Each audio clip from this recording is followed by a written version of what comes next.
Hello, it's Mr. Green. Now in this video I'm going to be showing you how to neaten up your acrylic paintings. The first layer of paint is only to show you where each of the colours needs to go, and the second layer is where you get a really nice finish with the paint. So you will need your paints on a piece of cardboard, some clean water to help you thin the paint very slightly, because if you use acrylic paint straight out of the tube it will be too thick and you won't get a smooth finish. It's always much better to apply two thin layers. Now in this picture here you can see the student has gone over the lines a little bit. That's absolutely fine because we can still see them. So I'm getting some pure white paint on there. I'll just dip the brush in the paint a little bit to help it spread. And you want the paint as near to the hand that you paint with as possible. You don't want to be reaching across the table all the time. So you can see I'm holding the brush right near the tip. And I start off with the brush pointing at the line that I am painting. Paint along the line and then smooth the paint out, spread it out. Now I'm looking for a wider line here to cover a big area. So I'm pressing the brush down to spread it out. Go a bit thicker and you can see that pencil line has almost disappeared. Now people think that if you manage to do it in one layer it's going to be quicker. It won't, because it's very hard to get the paint on an even thickness. And two layers doesn't take twice the time, because once you've got the edges perfect, the second layer can go on very quickly. It's very easy. Right, so I'm neatening this up. Now that bit there should be yellow. But I won't be able to put yellow over the red because yellow, as I've said, is very transparent. So I'll put a bit of white on first of all. Let that dry and then I'll put the yellow on top. And because I've watered the paint down slightly and I'm making it very thin, it will actually dry quicker. You might think it would take longer to dry with water added to it, but the opposite is true. Now I need to paint up to that line, so instead of putting my hand in an awkward position, I'm going to turn the picture round so that the brush is still pointing at the line. You don't want to start off with a big blob of paint on the brush, because as soon as you touch the paper it'll go on the paper and you'll get a messy bit.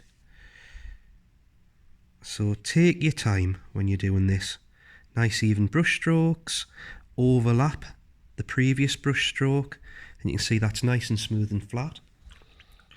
And then when that's dry, I can come back in and put the next colour on. Let me just turn this round for the red. Turn the whole picture upside down. There we go. Get some red. Bring my paints right next to my hand again. Now, I've washed the brush so it's already a little bit wet. So it's exactly how I need it. I'll just get a bit closer. So you can see that looks almost pink here where the paper is showing through, and with the second layer, so by pressing the brush down you can vary the thickness. So if you just touch you get a thin line, press a bit harder, it spreads out and you get a wider line. Then I'm going just up to that edge. Look how the brush is in line with the edge of the mark that I'm painting to. The reason I've got my finger there is just to stop the picture from falling off the table. Then this here. Smooth it out. Thin line, press a bit harder for a thick one. And because this is the hair that I'm painting here, it doesn't really matter if I'm not exactly on the lines. Don't need to be too precise, because obviously the hair would be in different positions on different days, or from moment to moment if it was windy.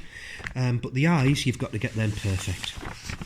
So onto an eye. These have been painted really well already.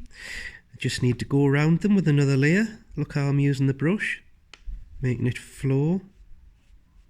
Nice smooth line.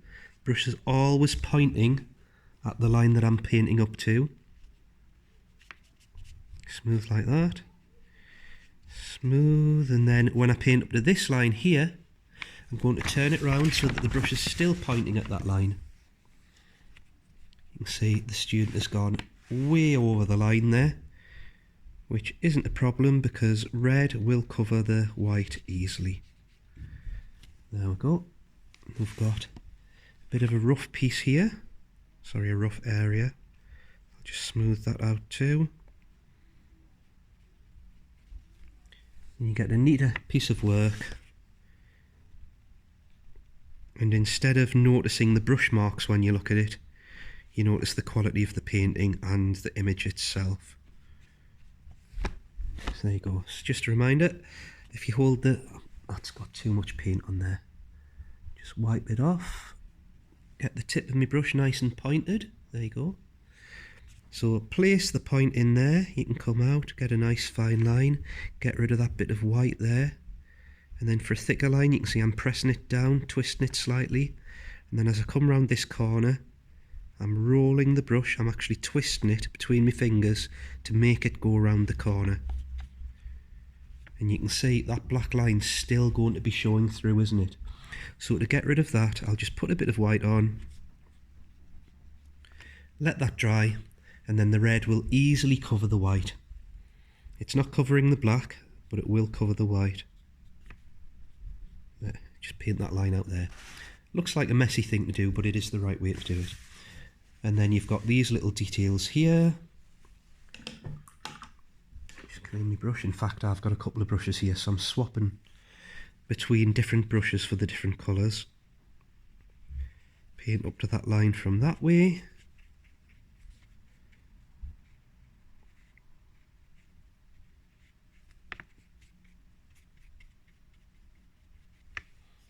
And I'm going to paint the yellow in now because that's a bit wishy-washy. A bit too watery when it was put on, I think.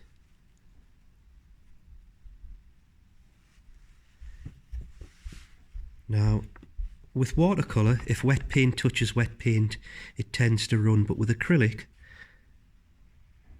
because it's not as liquid, it doesn't run. You can actually put wet next to wet and it'll just stay there. Best if you don't, but I can do this without the danger of the paint moving after I put it on the paper. You can see here as well the colours are sort of fading into each other, but for the posterised pop art effect, we want to keep them very solid. We don't want the colours to blend on this occasion. Okay, so what I need you to do now is look at your painting, see where it's not quite perfect. You might even need to get a pencil out and move some of the lines if you can't work out where they're supposed to be. You might get your pencil out, correct them,